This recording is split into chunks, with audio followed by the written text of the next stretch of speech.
you've got to pick what you think is your marketplace. So the first thing I'd say is do your research.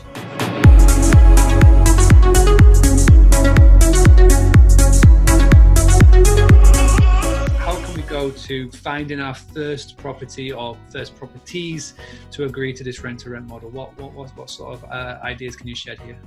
Right. So the first thing I would say, and it's the essence of all good marketing, and that number one is who is the client that you think is going to go into that property. Doing a bit of research on those 10, what would you recommend if I've got those 10? Would they then go and look at maybe the streets, the areas, the amenities nearby? Absolutely.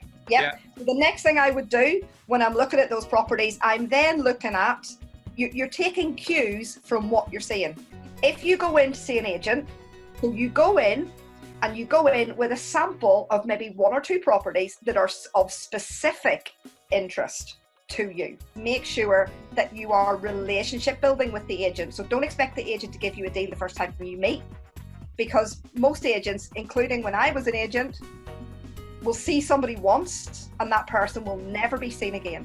How can people reach out to you if they want to find out more about this stage? How can people contact you? How can people find out more? How can people get on a call with you to find out more and how you can help? I'm going to give you a little checklist download that's called the Cuddles model. And this is a way for you to remember when you are negotiating, whether you're negotiating with an agent or whether you're negotiating with a landlord, the Cuddles model is a way for you to remember what you should be doing in that conversation or in that negotiation.